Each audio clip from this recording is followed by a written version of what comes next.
ఈ బిజినెస్ ఏదైనా మీ ఊర్లో ప్రమోషన్ చేయాలంటే అది సుమన్ టీవీతోనే సాధ్యం. ఇప్పుడే సంప్రదించండి. ఈ రోజు ఐఎన్టీసీ ఆవిర్భావ దినోత్సవం సందర్భంగా మహాత్మా గాంధీ గారికి నివాళులు అర్పించి ఈవేళ కేక్ కట్ చేసుకునే ఐఎన్టీసీ ఆవిర్భావ దినోత్సవం కార్యక్రమం జరుపుకుంటున్నాం.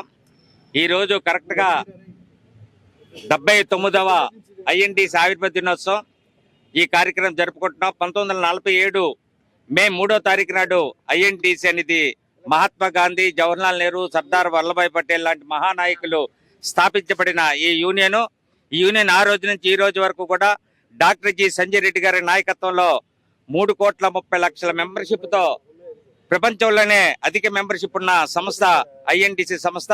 ఈ సంస్థలో సంజీవ్ రెడ్డి గారు జాతీయ ఐఎన్టీసీ అధ్యక్షులు, వారి నాయకత్వంలోను, అదేవిధంగా జిల్లా ఐఎన్టీసీ ప్రధాన కార్యదర్శి, జిల్లా ఐఎన్టీసీ అధ్యక్షులు, రాష్ట్ర ఐఎన్టీసీ ప్రధాన కార్యదర్శి మరి మంత్రి రాజశేఖర్ గారి నాయకత్వంలో విశాఖపట్నంలో కూడా అన్ని కర్మాగారాలలో ఐఎన్టీసీ నాయకత్వం మరి ఈ రోజు మేము దిగ్విజయంగా నడుపుకుంటూ వస్తున్నాం.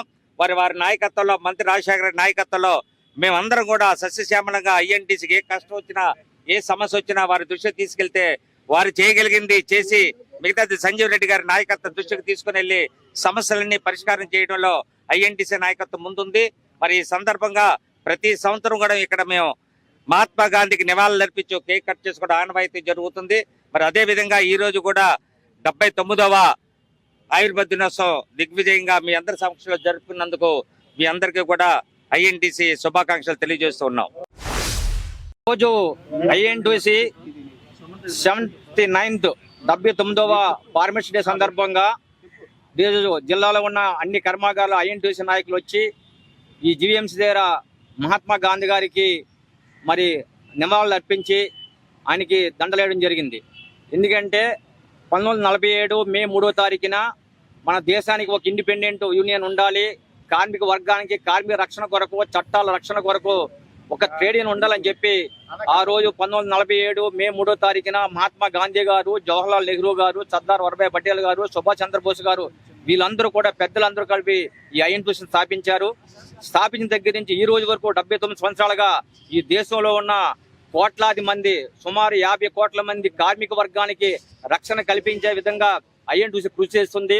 ఈ రోజు 44 కార్మిక చట్టాలు తీసుకొచ్చి ఐఎన్టీసీ ఆధ్వర్యంలోనే ఆ రోజు కాంగ్రెస్ పార్టీ ఒత్తిడి తీసుకొచ్చి ఈ రోజు మనం అనుభవిస్తున్న ఈపీఎఫ్ చట్టం కానివ్వండి, బోనస్ చట్టం కానివ్వండి, గ్రాడ్యుయేట్ చట్టం కానివ్వండి, చైల్డ్ లేబర్ చట్టం కానివ్వండి, మినిమం వేజ్ చట్టం కానివ్వండి, ఈ యాక్ట్లన్నీ కూడా సుమారు 44 చట్టాలు తీసుకొస్తే ఆ 44 చట్టాలని కూడా ఈ మోడీ ప్రభుత్వం రద్దు చేసి 4 కోళ్ల కింద మార్చి ఈ యొక్క పారిశ్రామికవేత్తలకు అనుకూలంగా, కార్మికులకు వ్యతిరేకంగా చేయాలని చెప్పి ప్రయత్నం చేసి చట్టం చేసింది.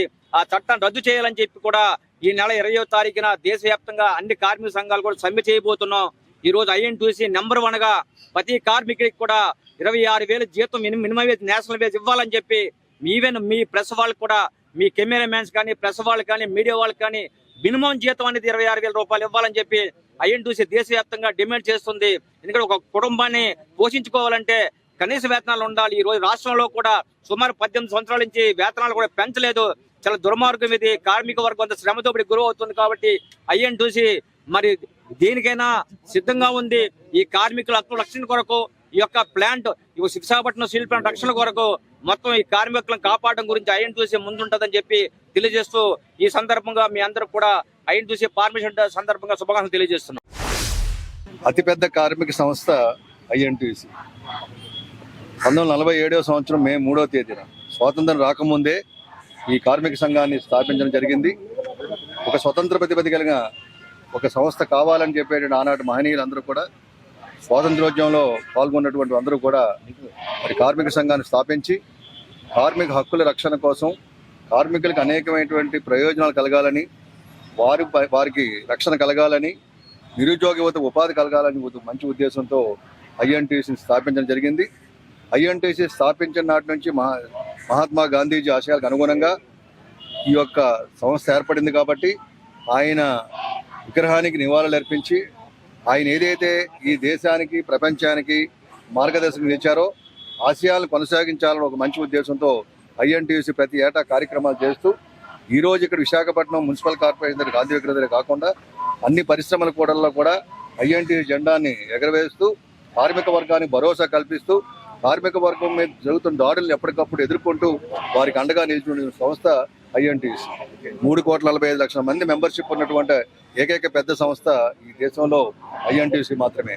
ఐఎన్టీసీ అనేకమైనటువంటి చట్టాలు తీసుకురావడంలో ప్రధానంగా ట్రేడ్ యూనియన్ యాక్టివ్లా కానివ్వండి, బ్రిటిష్ టైంలోనే వచ్చిన ట్రేడ్ యూనియన్ చట్టం, యూనియన్లు పెట్టుకునే అవకాశం కానీ, లేకపోతే ఒక ఇండస్ట్రియల్ డిస్ప్యూట్ యాక్ట్ కానివ్వండి, లేదా అనుకుంటే బోనస్ చట్టం కానీ, ప్రావిడెంట్ ఫండ్ చట్టం కానీ, ఈఎస్ఐ కానీ, లేదా ఈక్వల్ వేజెస్ చట్టం కానీ, మెటర్నిటీ బెనిఫిట్ లేడీస్ అందరికి కూడా ఏ విధంగా బెనిఫిట్లు కావాలని చెప్పే కార్యక్రమాలు కానీ, అసంఘటిత రంగ కార్మికులందరూ కూడా ఒక మెరుగైన కార్యక్రమాలు చేపట్టాలని ఎంతోమంది మహనీయులందరూ కూడా మరి సుభాష్ చంద్రబోస్ లాంటి వాళ్ళు, సర్దార్ వల్లభాయ్ లాంటి వాళ్ళు, గుల్జారీ లందా లాంటి వాళ్ళు కూడా నాయకత్వం వహించారు. ఈరోజు సంజీవ్ రెడ్డి గారి సారథ్యంలో బ్రహ్మాండమైన కార్యక్రమాలు దేశవ్యాప్తంగా జరుగుతున్నాయి. కోల్ ఇండస్ట్రీ మొదలుకొని ఈ భూగర్భ గని నుంచి పైకి వెళ్ళే స్పేస్ వరకు కూడా ఐఎన్టీసీ కార్యక్రమాలు చేస్తుంది. కాబట్టి ఈ సందర్భంగా ప్రభుత్వ రంగ సంస్థలను పరిరక్షించుకోవడం కానివ్వండి, స్టీల్ ప్లాంట్ కాపాడుకోవడం కానివ్వండి, లేదా రాబోయే రోజుల్లో నిరుద్యోగితకు మరింత ఉపాధి అవకాశాలు కలగాలని, కార్మిక వర్గానికి అండగా ఉండాలని ఒక మంచి ఉద్దేశంతో ఈ కార్యక్రమం చేపట్టడం జరిగింది. ఈ సందర్భంగా కార్మిక వర్గం యావత్కి, ప్రజానీకానికి ఐఎన్టీసీ వ్యవస్థ దినోత్సవ సందర్భంగా శుభాకాంక్షలు తెలియజేస్తూ మీకు మీ కుటుంబ సభ్యులు కూడా ఐఎన్టీసీ వ్యవస్థ దినోత్సవ శుభాకాంక్షలు.